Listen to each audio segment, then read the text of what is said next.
Halo, selamat datang kembali di Ruang Cerita. Kali ini, Ruang Cerita akan membacakan sebuah cerita baru dengan judul Permaisuri Negeri Lain, karya Pristi Fadila. Bagaimana cerita selengkapnya? So, jangan kemana-mana. Ada seorang yang menganggap bahwa ia telah merebut pangeran dari kerajaannya, membuat sang raja menutup hati untuknya, membuat sang raja tetap kukuh dengan isi hatinya, walau itu bukan dia. Ada permaisuri negeri lain yang datang dan merubah persahabatannya. Menjauhkan sang raja dengan dirinya adalah permaisuri dari negara lain.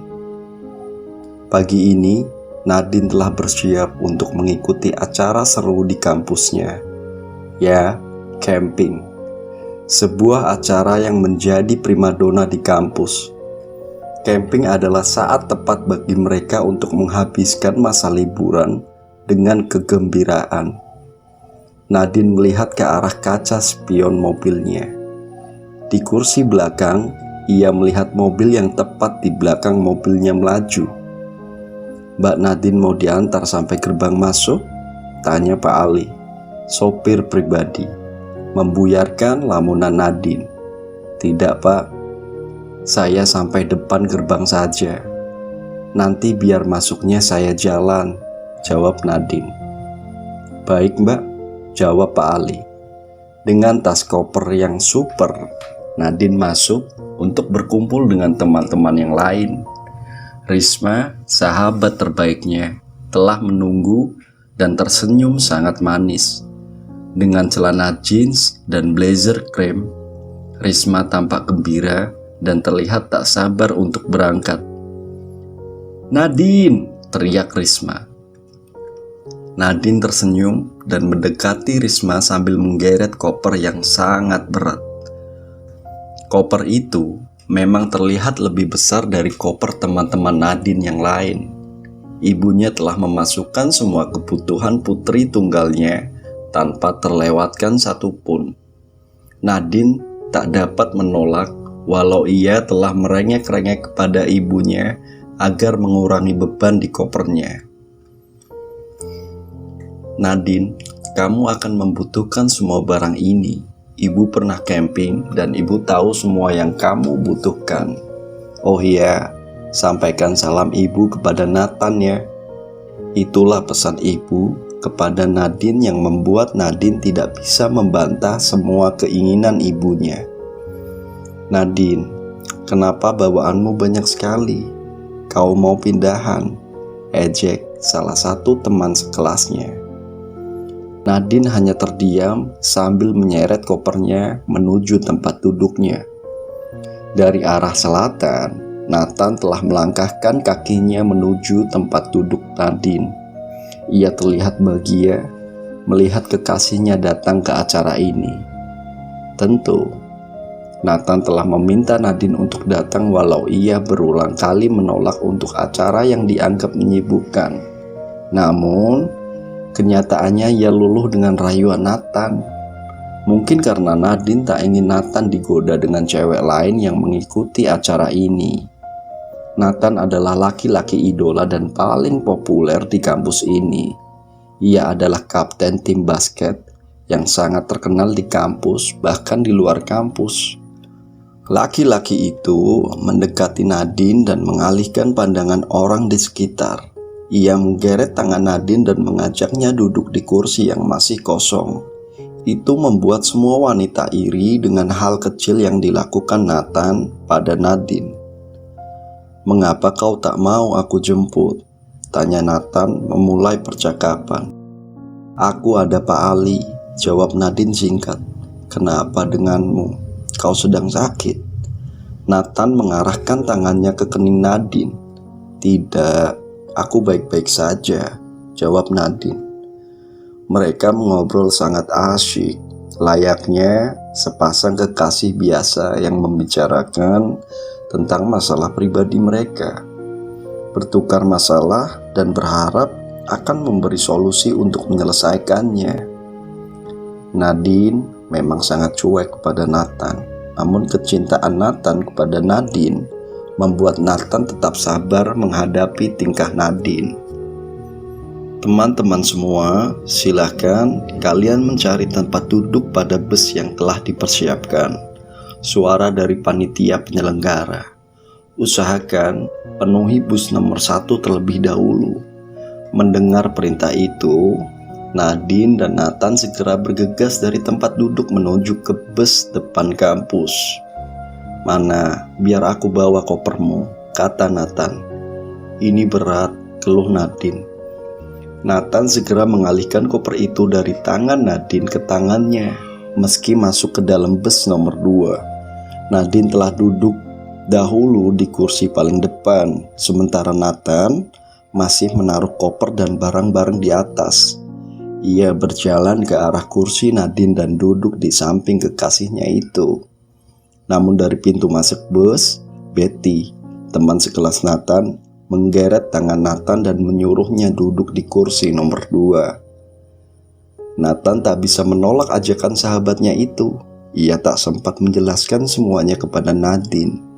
Nadine hanya terdiam dan tak memperdulikan kejadian di hadapannya. Ia asik mendengarkan musik dengan kesendiriannya. Betty memang gadis yang terlebih dahulu menyukai Nathan. Namun Nathan tidak merasakan hal yang sama kepadanya. Mereka duduk di samping bangku Nadine. Nathan merasa tak enak dengan Nadine. Ia terus melihat ke arah kanan, ke arah tempat duduk kekasihnya. "Betty," panggil Nathan. "Ya," jawab Betty santai, menengok ke arah Nathan. "Aku ingin duduk bersama Nadine. Kasihan dia sendirian." "Maaf ya," kata Nathan sambil meninggalkan sahabatnya itu. Nathan segera berdiri dan duduk di samping Nadine. Ia tersenyum kepada Nadine dan menyerobot handset yang dipakai Nadine, mengajaknya bercanda dengan keseruan yang dibuat Nathan.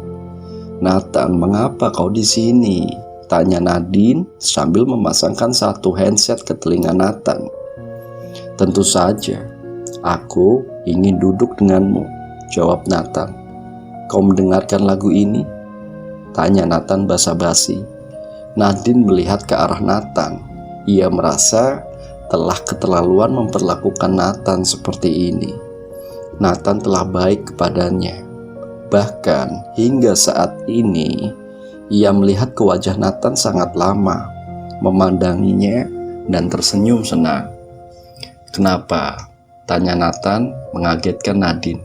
"Maafkan aku," kata Nadine pelan. "Selama ini kamu telah baik kepadaku, tetapi aku selalu tidak memperdulikanmu. Banyak gadis yang menyukaimu, tetapi kau tetap bertahan untukku," tambah Nadine sambil menyandarkan kepala di bahu kekasihnya. "Apakah kamu sedang ada masalah?" tanya Nathan bingung, menggelengkan kepala. Nadine telah merasa bahwa Nathan adalah laki-laki yang telah baik kepada dirinya. Nadine telah menyadarinya sekarang. Ia memejamkan mata dan tetap bersandar di bahu Nathan. "Nathan, maafkan aku jika aku selalu cuek denganmu. Itu karena aku masih ragu jika kamu memang benar-benar menyukaiku. Banyak wanita yang menyukaimu, tapi apa alasan kamu menyukaiku? Kenapa aku semakin yakin bahwa kamu memang menyukaiku?" "Aku yakin itu," kata Nadine pelan. "Aku menyukaimu," jawab Nathan, "karena kau berbeda dengan orang lain. Aku masih ingat saat pertama kita bertemu di bangku SMA. Kau orang yang sangat tertutup dan kau orang yang sangat sulit ditebak." Berhenti sebentar menghela nafas. "Sebenarnya, aku penasaran dengan kehidupanmu. Hingga aku pernah mengikutimu sampai ke rumah. Hingga aku tahu bahwa kau anak seorang. Diamlah. Aku tak ingin kau melanjutkan perkataanmu," kata Nadine kesal. "Maafkan aku," jawab Nathan pelan. "Tetaplah bersandar seperti ini," tambah Nathan sambil menunjukkan lesung pipinya. jawab Nadine singkat. Rombongan telah tiba di tempat camping, tempat yang sangat menyenangkan dengan pemandangan alam yang disuguhkan. Begitu mengesankan dengan semua keindahan yang bisa menyejukkan mata. Nadine, kita satu tenda ya, ajak Risma. Iya Ris, jawab Nadine. Aku tunggu di sebelah utara pohon itu ya, kata Risma sambil menunjuk ke arah pohon tua di depan. Oke, aku akan menyusul, kata Nadine. Nathan terlihat sangat kelelahan membawa koper besar Nadine. Keringatnya menetes dari keningnya. Ia masih tetap berusaha untuk membawa koper dan tas ransel hitam miliknya. Sini, biar aku bawa, kata Nadine sambil mengulurkan tangannya. Tak usah, kamu ingin membuat tenda di mana? Tanya Nathan. Di dekat pohon itu, kata Nadine. Nathan berlalu mendekat ke arah pohon itu, membawa koper dan meletakkannya persis di bawah pohon tua besar itu. Nathan, panggil Risma. Apa kau bisa membantu kami mendirikan tenda? Pinta Risma. Tentu. Mana tenda kalian? Tanya Nathan. Ini, kata Risma sambil memberikan tenda merah kepada Nathan. Mereka berdua asyik mengobrol tanpa memperhatikan Nadine yang pergi entah kemana. Hanya mengobrolkan masalah pelajaran kampus atau sekedar basa-basi. Hingga Risma bertanya sebuah alasan mengapa seorang Nathan dapat menyukai Nadine yang sangat cuek. Namun laki-laki itu hanya tersenyum dan membuat Risma merasa canggung telah menanyakan hal itu. Mereka berdua duduk di bawah pohon setelah selesai mendirikan tenda, melanjutkan perbincangan mereka yang membahas tentang Nadine. Nathan, jika kamu memang benar-benar menyukai Nadine, jaga dia, jangan sakiti dia. Banyak wanita yang mungkin akan menggodamu dan memisahkan hubungan kalian. Tapi lihatlah Nadine, ia tampak cuek tetapi dia sangat menyukaimu, kata Risma menasehati. Aku tahu, kata Nathan. Saat ini aku baru mengetahui bahwa Nadine memang benar-benar menyukaiku. Aku mendengar saat di bus tadi. Ia begitu terbuka dan tak seperti biasa, jawab Nathan sambil tersenyum malu. Hei, kalian sedang membicarakan aku? Tanya Nadine mengagetkan. Ini, minumlah. Kalian pasti sangat lelah berpanas-panasan di sini. Aku ingin istirahat dulu, kata Nadine sambil menyodorkan 2 botol minuman. Mau kemana kamu? Tanya Nathan sambil menahan pergelangan tangan Nadine. Ais, kenapa? Aku ingin membaringkan badan ini, kata Nadine dengan mata terbelalak seperti akan keluar. Tetaplah di sini, melihat pemandangan ini, kata Nathan. Iya Din, bukannya dari tadi kamu tertidur di bus, ejek Risma terdiam. Mereka menikmati pemandangan di sekitar tempat itu, sangat indah, bahkan lebih indah. Tak rugi, Nadine mengikuti acara yang sempat ditolaknya. Ternyata kalian sangat cocok, celoteh Risma. Apa? Cocok? Jawab Nadine. Mana mungkin, aku selalu marah dengannya. Nathan itu bukan orang baik, dia itu sok baik, biar banyak wanita yang menyukainya. Terus nanti, dia dapat memilih wanita yang disukainya, kata Nadine dengan nada tinggi. Oh, jadi kamu takut ditinggal Nathan, goda Risma. Apa? Jawab Nadine dengan pipi memerah. Tentu saja tidak, aku tak mengharapkan dia. Dia mau sama Betty juga gak apa-apa, tambah Nadine terlihat salah tingkah. Baiklah kalau begitu, aku ingin milih wanita penggantimu dulu, kata Nathan menggoda. Kamu tahu kan Riz, gimana Nathan? Dia itu sama dengan laki-laki kebanyakan, kata Nadine agak kesal. Tiba-tiba, Nathan berdiri dan memeluk Nadine. Mata Nadine terbelalak dan jantungnya berdetak lebih kencang dari biasanya. Ia terpaku seperti patung yang tak bisa bergerak. Risma yang berada di situ tertawa melihat ekspresi Nadine yang terkejut dan wajahnya tampak memerah. Nathan telah membuat Nadine tak berkata apapun, tidak seperti sebelumnya. Banyak mahasiswa yang melihat kejadian itu. Itu membuat Nadine merasa malu dan berusaha lepas dari pelukan Nathan. Tetapi tak bisa. Nathan sangat erat memeluk Nadine. "Kau wanita yang aku pilih," kata Nathan. "Nadine," tambah Nathan pelan. Semua wanita tampak iri melihat kejadian itu. Hati mereka terpatahkan dengan adanya Nadine, termasuk hati Betty. Air matanya tampak menetes melihat Nathan dan Nadine.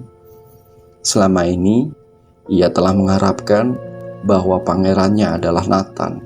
Namun ada permaisuri dari negeri lain yang telah merebutnya, yaitu Nadine. Nadine telah berhasil meluluhkan hati Nathan dan membuat kapten basket itu begitu menjaga hatinya. Memang banyak ancaman dan bulian yang diberikan kepada Nadine, namun Nathan tetap melindunginya dan mempertahankan hubungan mereka. Entah apa yang membuat Nathan begitu takut kehilangan Nadine. Kejadian ini akan membuat Nadine dalam bahaya. Duduk di dalam tenda dengan air mata yang terus mengalir. Hati Betty tambah hancur dan tak bisa menyusun kepingan itu lagi. Nathan, laki-laki yang telah lama menjadi sahabatnya, telah memilih jalan untuk bersama wanita yang lain. Ia hanya menangis dan berharap bahwa tak ada orang yang melihatnya menangis seperti itu. Nadine adalah wanita yang beruntung. Ia tak bisa disalahkan dalam masalah ini. Mereka mungkin telah ditakdirkan untuk bersama, dan Betty hanya melihatnya saja. Suaranya semakin kencang dengan isakan yang tak bisa ditahannya. Kini permaisuri itu telah menangis melihat permaisuri dari negeri lain memeluk pangerannya. Betty segera keluar tenda dan datang menuju tenda Nadine. "Nadine," panggil Betty kencang dengan air mata yang belum dihapusnya. "Kau telah merebut sahabatku sekarang, Nathan. Dia telah meninggalkanku dan selalu mendekat denganmu, menghentikan perkataan karena terisak. Apakah kau juga ingin untuk menjauhkan aku dengan Nathan agar kami tak bersahabat lagi?" tambah Betty dengan amarah yang memuncak. "Betty, apa yang kamu katakan?" sahut Nathan dengan nada tinggi. "Aku tak menyangka kamu akan berkata seperti ini," kata Nathan dengan nada tinggi. Nathan segera menggeret tangan Nadine untuk menjauhi Betty, menenangkan dan menyuruh Nadine agar melupakan perkataan Betty. Nathan begitu takut bahwa Nadine akan marah kepadanya dan kepada Betty. "Maafkan aku benar-benar minta maaf," kata Nadine pelan.